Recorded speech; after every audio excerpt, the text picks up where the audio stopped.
Last year, when we were back in school full-time, we were able to bring that score back up, which is just an amazing feat.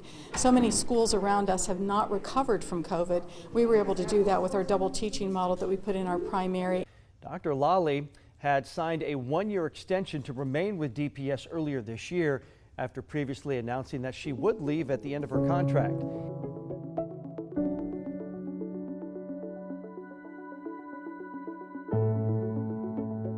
Two sets of parentheses and the that will class contain in your the two photo binomials. different? Show me The different. first term in each binomial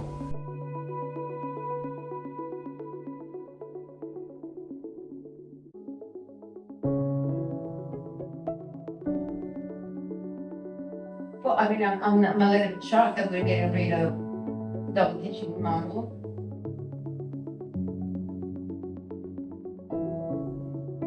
We had a minus 6.2% drop in third grade reading. I would consider that working. Would you like some aloe vera? You just got burned. Dayton Public School said they plan to hire the best person to lead the district. Tonight's meeting was the start of that process.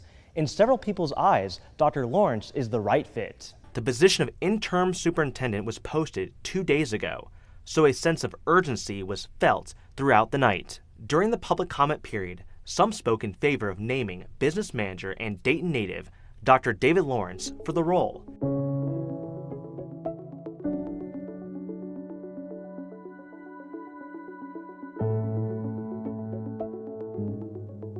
And we have really done a good job through the double teaching model, not only relieving these teachers of a great deal of the incredibly hard work that they have, but cutting the student-teacher ratio in half. And now we're going to be putting the ratio back to the levels and increasing the burdens on teachers that really need to make sure that they have all of the tools and ability to give these kids the best chance to succeed before they're grade, before their third grade reading year. I mean, respectfully, I think this is an opportunity for you to say, I think 10 days is not enough time to get into the data and make this change. Let's look at it one more year, look at the data, do the survey, really dig deep into it another year, and maybe have this conversation every few months.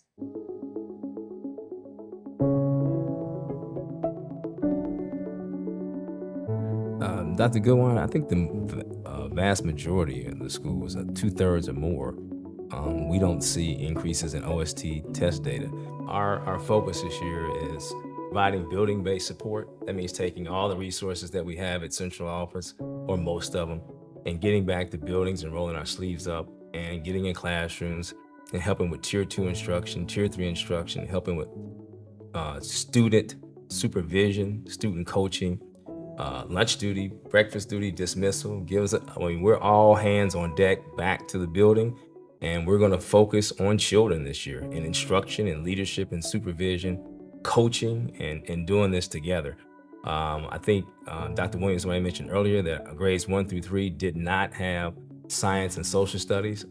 We think all children should be exposed to science and social studies, but we're not. Yes, all children should be exposed to science and social studies, so we're bringing that in grades 1 through 3.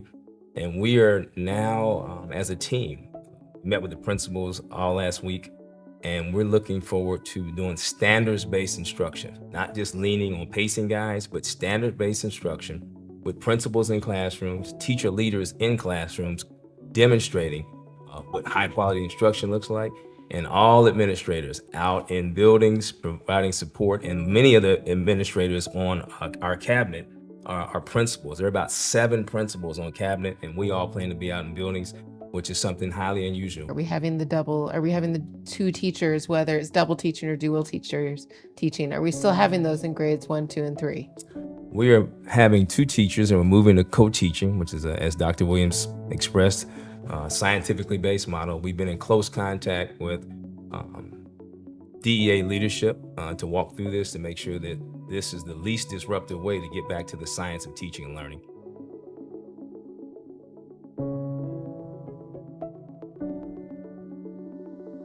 We were not teaching any science in grades 1, 2, and 3 last year. There was no science and social studies in those grades. Is that part of the Ohio Department of Education standards for teaching grades 1, 2, and 3? I think it's part of a holistic learning experience for children. regardless of what ODE says.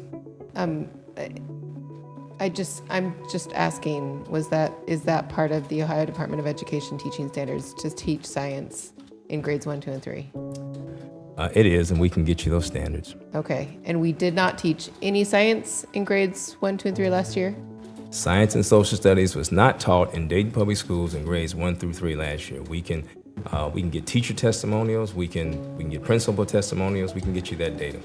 I would like to see that, because that seems to say that we did not align ourselves with the Ohio Department of Education standards.